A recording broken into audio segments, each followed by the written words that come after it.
मेरे लीडर और जम्मू कश्मीर के मुख्यमंत्री जनाब उमर अब्दुल्ला साहब का ड्रीम एक ख्वाब है जो इस रोड के लिए कि इस रोड को वाइडनिंग की जाए और ये ब्लूवर्ड रोड जो उसको 4 लेनिंग करना है। और मैं और नासिर साहब आज उमर साहब की हिदायत पे पूरा देखने आए थे, क्योंकि अगले महीने 17 तारीख को हम इसका नींव पत्थर रखेंगे इसकी वाइडनिंग का। और ये यहाँ से अपना शुरू होके ये लास्ट जो है फ़िलहाल तो कराल सांगरी तक जाएगा और उसके बाद आगे देखेंगे। लेकिन फ़िलहाल हमारी जो पहली एक वो है जो हमारे लिए इम्पॉर्टेंट है वो ये पोर्शन है, क्योंकि यहाँ जाम बहुत लगता है।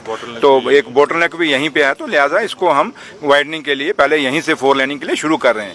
क्योंकि उमर साहब का 2014 से पहले जब उनकी सरकार थी उसमें भी उन्होंने सोचा था, लेकिन फिर सरकार बदल गई। फिर 11 साल यहाँ पे एक ऐसी सरकार रही बीजेपी और पीडीपी की जो सिर्फ बातों से उन्होंने सरकार चलाई।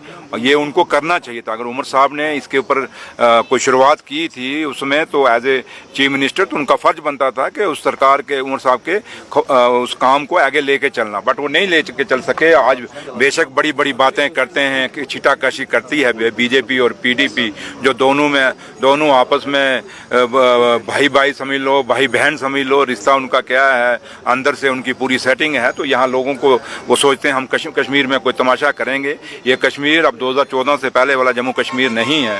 इस जम्मू कश्मीर ने इन 11 सालों में बड़े अप एंड डाउन देखे, जिसमें अपनी रियासत भी खोई, उसको IUT बनी उन्हीं के दौर में, पीडीपी के दौर और बीजेपी के दौर में। हमारा स्पेशल स्टेटस जो था वो भी इन्हीं के दौर में, बीजेपी और पीडीपी के दौर में गया। और आज वो कहते हैं पता नहीं कौन सा नया कश्मीर बनाएंगे वो। तो लिहाजा आज हमारा जो है ये उमर अब्दुल्ला सरकार है, ये ईमानदारी से चाहती है कि हम जम्मू कश्मीर के लोगों ने हम पे इस ऐसे दौर पे जिम्मेवारी दी है जहाँ हमारे पास भी बड़ी एक लड़ाई है, क्योंकि यहाँ 2 सरकारें चल रही हैं। एक सरकार वो जो आप लोगों ने, जो आप पत्रकार और जो जम्मू कश्मीर के लोगों ने सरकार चुनी है, और एक सरकार वो चल रही है जो नॉमिनेटेड है, जो सिर्फ यहाँ अपॉइंट की गई है। तो लिहाजा सुनवाई तो, क्योंकि अब जिम्मेवारी तो हम पे बनती है, लेकिन हम अपनी जिम्मेवारी से नहीं भागेंगे।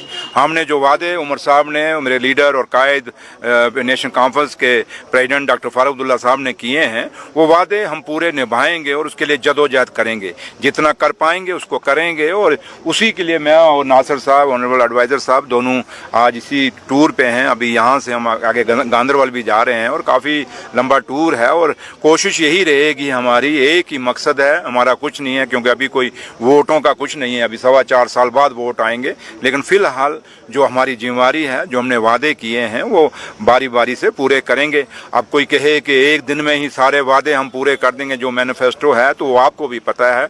और मैं आप पत्रकार जो हैं जम्मू कश्मीर के और कश्मीर के, मैं आप सबसे अपील करूंगा कि आपको इस ऐसे दौर में जब सरकार किस माहौल से निकल रही है, आप लोग पढ़े लिखे लोग हैं, सीनियर जर्नलिस्ट हैं, आपको भी समझना चाहिए और सरकार को पूरा सहयोग करें। जहां हमारी त्रुटियां हैं हमें बताएं, आके बंद कमरे में भी बताएं, पब्लिकली भी बताएं, हम आपकी हर बात को सुनेंगे। लेकिन थोड़ा सा हमें टाइम चाहिए और हमें 5 साल के लिए जिता के भेजा हुआ है और 5 साल बाद हमें मैनिफेस्टो पे पूछा जाए। अभी तो शुरुआत है और शुरुआत किस दौर में है और किन हालातों में है ये भी आपको पता है।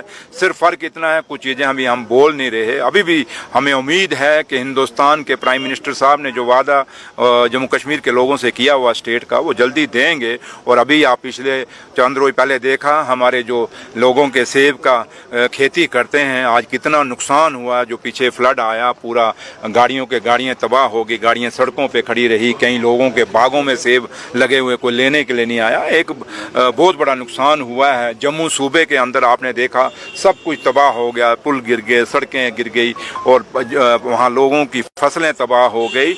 और ये काफ़ी सारे नुकसान हैं जिसके लिए हम उम्मीद करते हैं कि प्राइम मिनिस्टर साहब जम्मू कश्मीर को बहुत बड़ा पैकेज देंगे।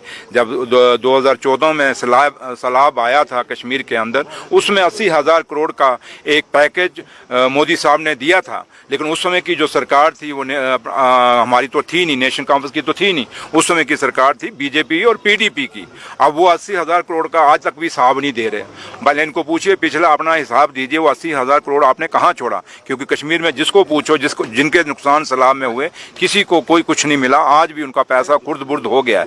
लेकिन फिर भी हम कहेंगे कि आज उससे दुगने पैकेज की जम्मू कश्मीर में ज़रूरत है। ऑनरेबल प्राइम मिनिस्टर साहब करेंगे और पैकेज देंगे, ये उम्मीद हम उनसे रखते हैं। और जम्मू कश्मीर की सरकार को काम करने में एक फ्री हैंड मिलेगा स्टेट का दर्जा दे के, ये उम्मीद हम ऑनरेबल प्राइम मिनिस्टर साहब से रखते हैं। चौधरी साहब, चूँकि आज कैबिनेट की मीटिंग हुई, लेकिन मीटिंग से पहले हमने कल देखा लीडर ऑफ अपोजिशन, बाकी जितने भी बीजेपी की जम्मू कश्मीर की लीडरशिप है, उन्होंने कोई उम्मीद जाहिर नहीं की इस मीटिंग से। बड़ा तनकीद किया गया नेशनल कॉन्फ्रेंस को। आज की मीटिंग के बारे में जो लोग इस जम्मू कश्मीर को बर्बाद करने में शामिल हैं, जिनकी बात आप कर रहे हैं एलओपी साहब की, वो उसी पीडीपी और बीजेपी की सरकार में मंत्री थे। उनको बताइए, आपने स्पोर्ट्स में क्या, स्पोर्ट्स भी तो उनके पास था, कितने में ट्रांसपोर्ट उनके पास था, कितने महकमे थे, क्या किया उन्होंने उसमें 2014 में, थोड़ा हिसाब दे दें।